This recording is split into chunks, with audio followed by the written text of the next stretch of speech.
The year is 1914. Deep within the Amazon rainforest, in a region so remote it doesn't exist on a map yet, the 26th President of the United States lies beneath a sweltering canvas tent, burning with fever, delusional, and hallucinating. His fellow explorers are malnourished and sick with malaria, and they realize that 55-year-old Teddy Roosevelt has only days to live. Within hours, they'll witness a cold-blooded murder from someone inside their own camp, and they'll find themselves hunted by a rogue crew member with a stolen gun. With no food, no medicine, and no idea how far they are from civilization, it begins to dawn on them that this is the end. How a former US president ended up in this situation is a story so unbelievable, it could be an Indiana Jones movie. So join me as we get lost in the Amazon and almost die while exploring the River of Doubt, this time on Painting the Past.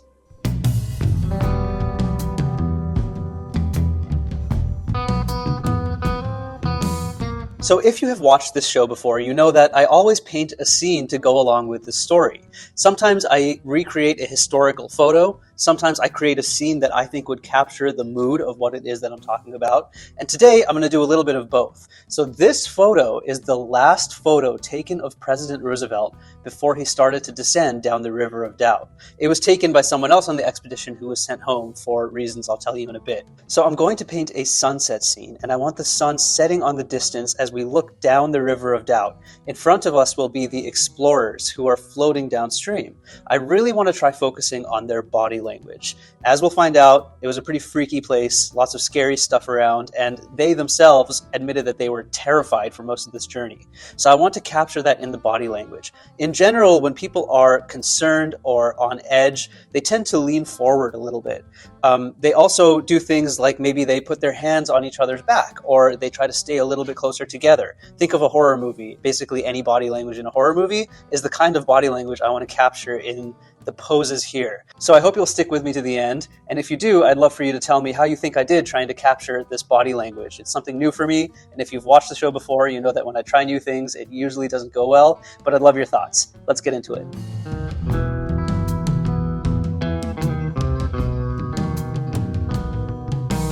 After losing his re-election campaign to the Democrat Woodrow Wilson in 1912, Teddy Roosevelt was in a rough spot. His Republican allies had turned on him, blaming him for their party's sweeping defeat. In the aftermath, he sought comfort in his longtime friend, Father Zahm, a priest and professor at Notre Dame. It was Zahm who suggested that they take a 2-month, leisurely scientific tour of the Amazon rainforest. Roosevelt, who was eager to escape the dirty politics and backroom bitterness of Washington, jumped at the chance. Now, Roosevelt was a busy man. He didn't have time to plan a 2-month-long excursion, so he left the details in the trusty hands of Father Zahm. And before the expedition even set off, that's where the problems began.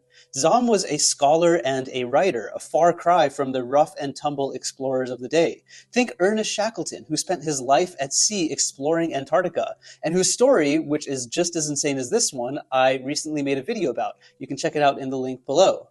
So as Zahm began outfitting the expedition, he stepped into an expedition supply store run by a man named Anthony Fiala, and he was so captivated by the brilliant, charismatic shopkeeper that he invited Fiala to lead Roosevelt's expedition. Now, on paper, Fiala looked like the perfect choice, but within the explorer community, he was considered a bit of a wild card. About 10 years earlier, Fiala had been part of a high-stakes race to reach the North Pole, but his expedition barely made it past Greenland. His ship sank, and he and his men were stranded in Antarctica for 2 years. They were eventually rescued, but it was a long and expensive operation, and his peers didn't hold back in their criticism of him. Notable explorers of the time called him undisciplined, utterly incompetent, and a good cook but not a leader of men. Ouch. And this was the man chosen to lead President Roosevelt into the Amazon. Now, Zahm, who lived about 100 years before you could Google someone's background, was thrilled to have this seasoned veteran on board. He didn't seem to mind that Fiala had never actually been to South America. And with a former president joining the trip, Fiala took some questionable liberties. Among the more essential survival items packed were cases of exotic spices, jars of grapefruit marmalade, malted milk, and 24 rolls of Challenge brand toilet paper. Now, I've read a lot of books about explorers and expeditions, and the golden rule, no matter where you're headed, is pack light. But this was supposed to be a leisurely scientific expedition, so maybe, just maybe, they figured they could afford a few luxuries. So add in a couple more Americans and Kermit Roosevelt, Teddy Roosevelt's son, and the crew was complete. As the excited Americans arrived by steamship in South America, they met Colonel Candido Rondon, Brazil's most accomplished explorer. Rondon was Roosevelt's kind of guy. No nonsense, calm under pressure, and just the real deal. Born and raised on the fringes of society in the Amazon interior, Rondon was a veteran of dozens of brutal expeditions. He had survived diseases, animal attacks, and starvation, and he had mapped more of the Brazilian interior than anyone alive. On top of that, he was a skilled and disciplined military officer. He was a cartographer and a staunch defender of indigenous rights. So if anyone could serve as a guide for President Roosevelt in the Amazon, it was Candido Rondon. So late one evening, as Roosevelt and Rondon chatted about their plans to float down the Madeira River, Rondon let slip that there was one massive river in the Amazon that remained unexplored, a river he called Rio da Dúvida, the River of Doubt. It was the expeditionary equivalent of the giant fish that a fisherman spends his whole life chasing. Dangerous, elusive, and just real enough to change the course of a man's story. Roosevelt's mouth was watering, and in that moment, he decided their crew would be the first to traverse and map the River of Doubt. And so, with no preparation, ill-fitting supplies, and the creeping sense that they might never come out on the other side, Roosevelt's expedition turned its course towards the unknown.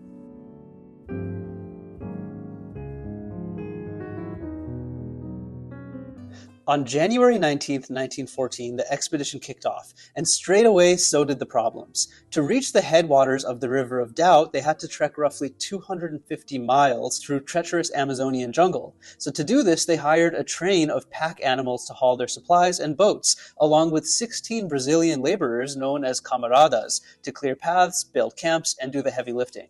And speaking of heavy lifting, the boats that Father Zom had ordered were 800-pound dugout canoes carved from solid logs. Luxurious and sturdy, they might have worked fine for a gentle cruise down a known river, but for an unexplored, rapid-filled gauntlet like the River of Doubt, they were a nightmare, too heavy to carry and prone to cracking on the slightest impact with rocks or branches. The overland trek was brutal. Sweltering heat, thick vegetation, torrential downpours, and a jungle that seemed designed to resist human movement. One by one, the pack animals collapsed and died from exhaustion. So with no choice, the team ditched most of the boats and abandoned anything that wasn't absolutely critical, including, sadly, that prized box of exotic spices. So as physical exhaustion set in, the group began to fray. Father Zom, who had always held a condescending view of the camaradas, most of whom were descendants of African slaves, openly disparaged them, treating them exactly like you'd expect a racist guy from 1914 to treat black laborers. His claims that the camaradas were lazy or incompetent were completely unfounded. In reality, they quite literally carried the expedition, hauling gear, building camps, and navigating the most brutal terrain. One man who refused to tolerate Zom's bigotry was Colonel Rondon, who had dedicated his life to serving Brazil's marginalized communities, including indigenous tribes and men just like the camaradas. But there was one camarada who raised red flags even for Rondon. A young man named Julio had a bad attitude from the beginning. He dragged his feet, avoided work, and on several occasions, he was suspected of stealing food rations. Now, on most expeditions, theft of rations was treated as harshly as murder. But this journey was so under-resourced that they couldn't afford to exile or punish him. They needed every pair of hands that they could get. In hindsight, though, they probably should have exiled him, because before long, Julio would commit cold-blooded murder in front of the entire crew, then vanish into the jungle with a stolen rifle, becoming a fugitive in one of the most unforgiving environments on Earth.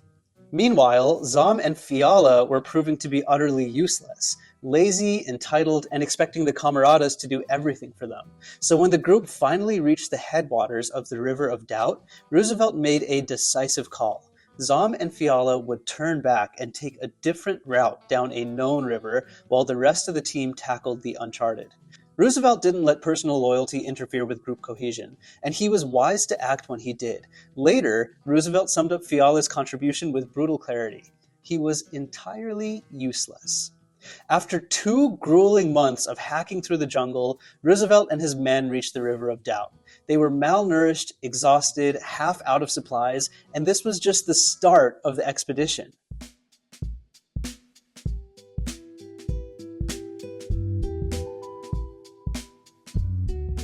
The River of Doubt is a 400-mile-long snake that twists through one of the most remote, dangerous regions on Earth. It was one of the few unmapped places left on the planet. No outsider had ever navigated it.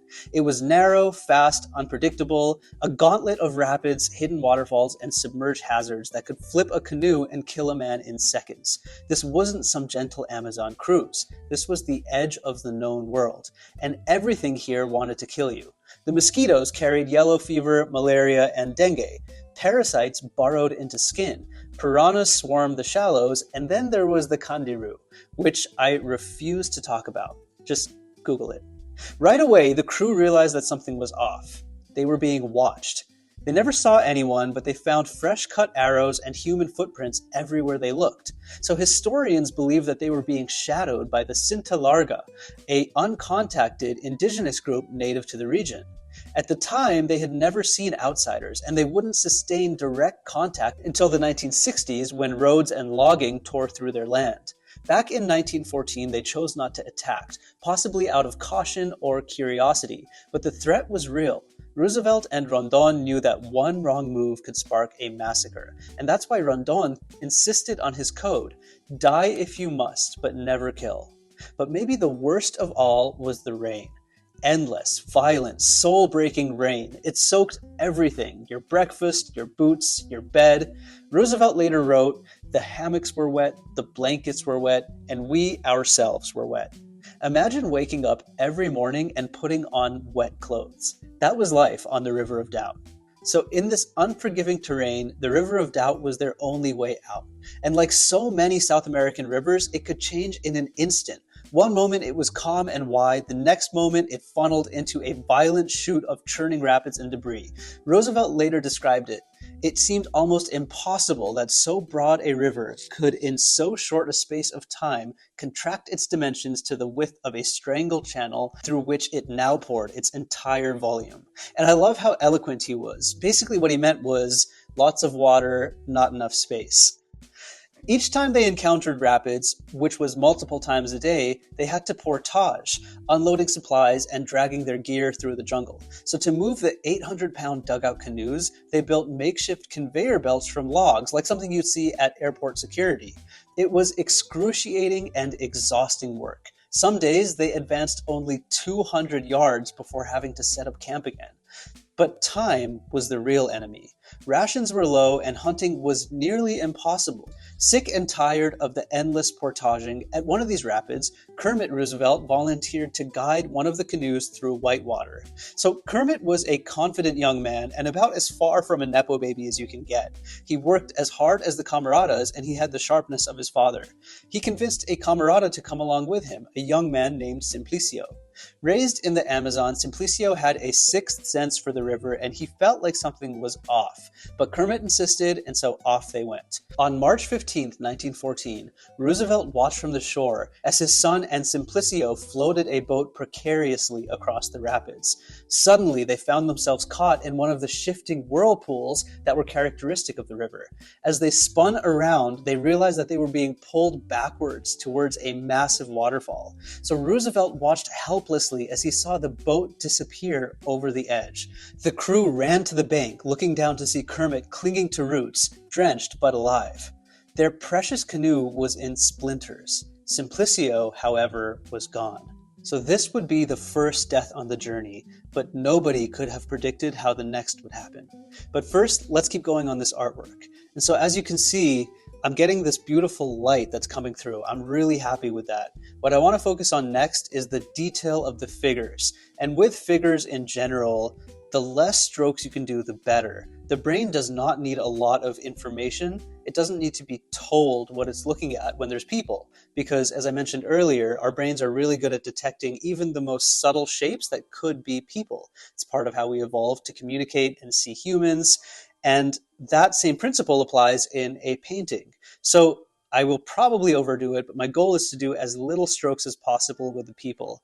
And once I do that, I'm going to keep going around the painting, just adding a little bit more depth. I'm going to preserve that light in the middle at all costs. If anybody sees me painting over that light, get on a flight, fly to me, and slap me, because I cannot mess with that. I'm so happy with how it is. Please don't let me ruin it. Let's see what happens.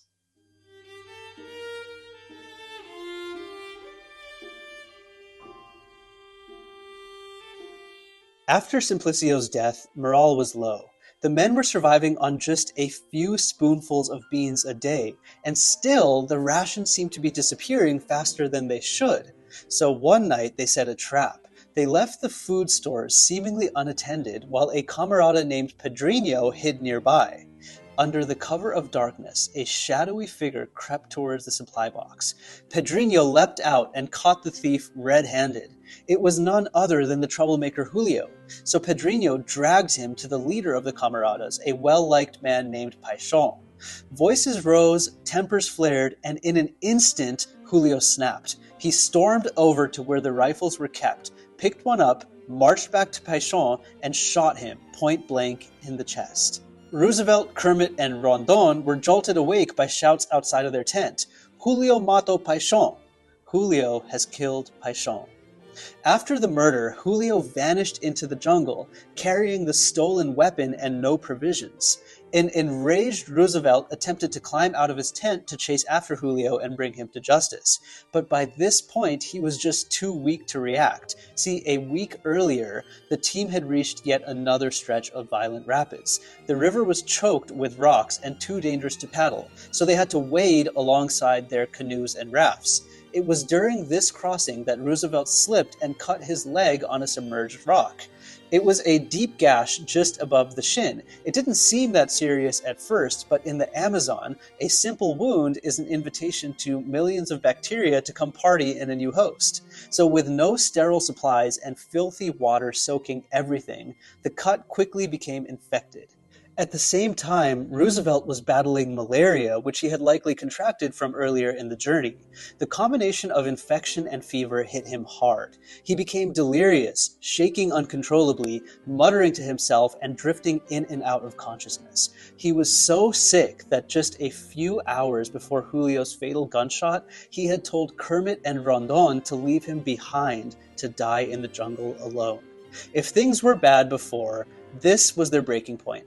Their fearless leader, America's fearless leader, had been reduced to his last few breaths, unable to stand, barely able to speak. The camaradas were on edge. They were out of food, sick with malaria, yellow fever, and parasitic infections, drifting aimlessly down the river on splintered canoes, overloaded with gear and people. And to top it off, an armed murderer was out there, somewhere in the jungle, watching them. Cherry, who was one of the Americans on the expedition, later wrote, "We all felt that Julio had determined to kill as many of us as he could."